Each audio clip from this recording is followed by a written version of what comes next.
Everyone, welcome to wheels of freedom. ಊರಿಗೆ ಬಂದಿದ್ದೆ, so just ಹಾಗೆ ಒಂದು ಮಿನಿ ಬ್ಲಾಗ್ ಮಾಡೋಣ ಅಂತ ಅನ್ನಿಸ್ತು. So this is how it is evening walk. ಸಿಟಿಲಿ ನಾವು ಕೇಜ್ಡ್ ಪಾರ್ಕಿಗೆ ವಾಕಿಂಗ್ ಹೋದರೆ, ಹಳ್ಳೀಲಿ ಈ ಥರ ವಾಕಿಂಗ್ ಹೋಗ್ತೀವಿ ನಾವು. ಸೊ ಇದು ನಮ್ಮದು ಡಾಬರ್ ಮ್ಯಾನ್ ಡಾಬಿ.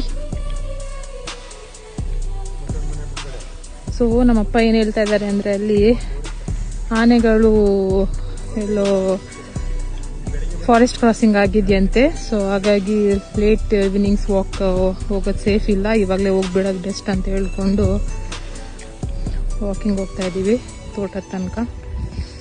ಸೊ ನೋಡಿ, ಈ ಥರ ಇರುತ್ತೆ ನೋಡಿ. ಅಲ್ಲಿ ನಮ್ಮ ಡಾಬಿ ಓಡ್ತಾ ಇದ್ದಾನೆ ಅಲ್ಲಿ ಮುಂದೆ. ಅವನಿಗೇನಂದರೆ ಎವ್ರಿ ಡೇ ಎಕ್ಸಸೈಸ್ ಬೇಕೇ ಬೇಕು, ಇಲ್ಲಾಂದರೆ ತುಂಬ ರ್ಯಾಶ್ ಅಗ್ರೆಸಿವ್ ಆಗಿಬಿಡ್ತಾನೆ ಅವನು.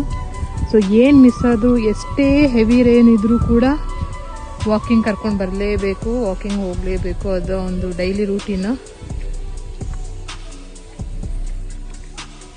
ಇದು ನಮ್ಮ ತೋಟ. ಇದು ಎಲಿಫೆಂಟ್ ಕ್ರಾಸಿಂಗ್. ಇದು ಇಲ್ಲಿಂದ ಕ್ರಾಸ್ ಆಗಿ ಈ ಕಡೆ ಈ ತೋಟಕ್ಕೆ ಕ್ರಾಸ್ ಆಗುತ್ತೆ ಯಾವಾಗ್ಲೂ. ಇದು ತಂತಿ ಮುರಿದೋಗಿದೆಯಲ್ಲ, ಇದು ಎಲಿಫೆಂಟ್ ಬೀಳ್ಸಿರೋದು, ಇದು ಮುರಿದಿರೋದಂತೆ. ಚಿಕ್ಕ ಚಿಕ್ಕ